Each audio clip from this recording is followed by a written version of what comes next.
पिताजी, जल्दी चलिए वरना मैं आज स्कूल में देरी से पहुंचूंगा। मेरी टीचर बहुत गुस्सा करती है। हाँ हाँ बेटा, अभी चलते हैं, बस 2 मिनट रुको। तभी रमेश की पत्नी कमरे से बाहर आती है और रमेश से कहती है, सुनिए जी, आज शाम को आप ऑफिस से जरा जल्दी घर आ जाइएगा। याद है ना, आज आपको मुझे शॉपिंग कराने के लिए लेकर जाना है। अरे भाग्यवान, इस महीने हाथ जरा तंग है।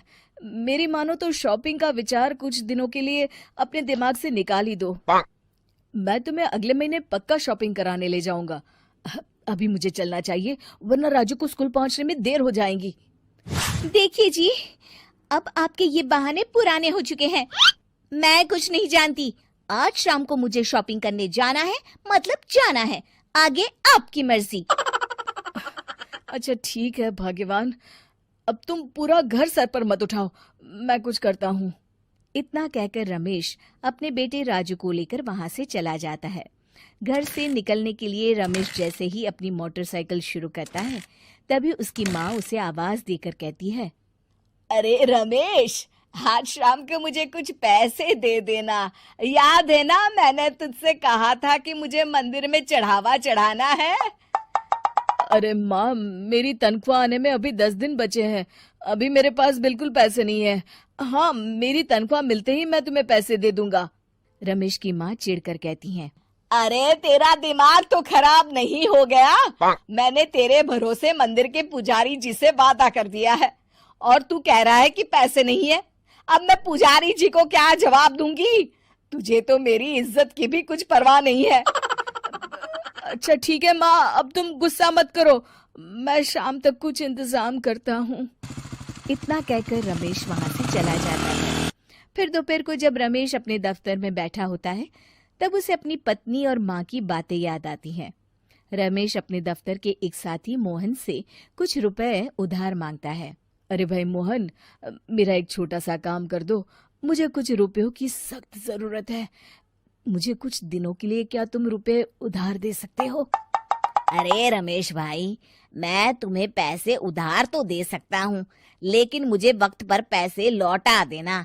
वैसे भी मेरा मानना है कि दोस्ती यारी में कभी पैसों का व्यवहार नहीं करना चाहिए। ये कहावत तो तुमने सुनी ही होगी कि उधार प्रेम की कैंची है। मैं नहीं चाहता कि पैसों को लेकर हमारा रिश्ता खराब हो। अरे मोहन, तुम बिल्कुल चिंता मत करो, मैं तुम्हारे पैसे वक्त पर लौटा दूंगा। फिर मोहन रमेश को पैसे दे देता है। शाम को घर आकर रमेश कुछ पैसे अपनी माँ को देता है और साथ ही अपनी पत्नी को भी शॉपिंग कराने बाजार लेकर जाता है।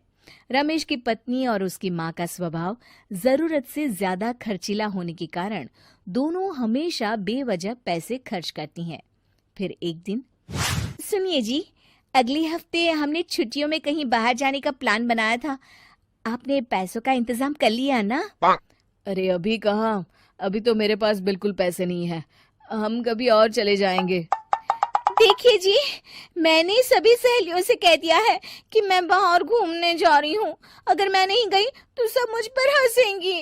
आप कहीं से भी पैसों का इंतजाम कीजिए जी। इतना कहकर रमेश की पत्नी वहां से चली जाती है। वहीं दूसरी तरफ रमेश की माँ भी तीर्थ यात्रा जाने की जिद करती है और रमेश से पैसे मांगती है। फिर अगले दिन रमेश एक सेठ से पैसे उधार लेकर अपनी पत्नी और बेटे को घुमाने ले जाता है और अपनी माँ को भी तीर्थ यात्रा पर भेज देता है। लेकिन जैसे ही रमेश अपनी छुट्टियां बिताकर वापस आता है, कर्जदार उसका जीना मुश्किल कर देते हैं। इतना ज्यादा कर्ज एक साथ अपने ऊपर देख रमेश काफी परेशान रहने लगता है। फिर एक दिन राजू की स्कूल की फीस वक्त पर न भर पाने के कारण रमेश को स्कूल में बुलाया जाता है। स्कूल के प्रिंसिपल साहब रमेश को सख्त हिदायत देते हैं कि अगर वक्त पर स्कूल की फीस नहीं भरी गई तो उनके बेटे का नाम स्कूल से काट दिया जाएगा। अपने बेटे की स्कूल की फीस भरने के लिए रमेश अपने दोस्त गिरधारी से कुछ पैसे उधार ले लेता है और स्कूल की फीस भर देता है। रमेश की माँ और उसकी पत्नी खर्चे और घर की जिम्मेदारी संभालते संभालते धीरे धीरे रमेश पूरी तरह कर्ज में डूब जाता है और तभी एक दिन दफ्तर में काम करते समय रमेश की तबीयत अचानक बिगड़ जाती है और वो बेहोश होकर गिर पड़ता है। उसे जल्दी से पास के एक अस्पताल में भर्ती कराया जाता है। रमेश के घर वालों को ये बात पता चल जाती है तो वे सभी अस्पताल पहुंचते हैं। अस्पताल के डॉक्टर साहब उन्हें बताते हैं, देखिए, देर रात तक जागने और जरूरत से ज्यादा काम करने की वजह से इन्हें चक्कर आ गया था। बेहतर यही होगा कि इन्हें कुछ दिनों के लिए पूरी तरह आराम करने दिया जाए।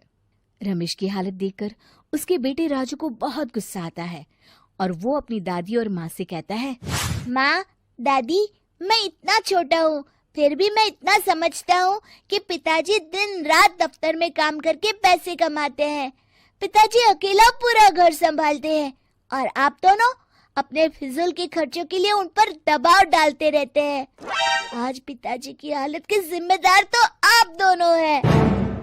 राजू की समझदारी भरी बातें सुनकर रमेश की माँ और पत्नी को अपनी गलती का एहसास होता है और दोनों की आंखों में आंसू आ जाते हैं। फिर कुछ दिनों के बाद रमेश की तबीयत एकदम अच्छी हो जाती है और वो पहले की तरह अपने काम पर जाने लगता है। रमेश की माँ और पत्नी अब उसे किसी प्रकार की कोई तकलीफ नहीं देते और ना ही उससे किसी चीज की मांग करते हैं। फिर देखते ही देखते रमेश अपने कर्ज के सारे पैसे चुका देता है।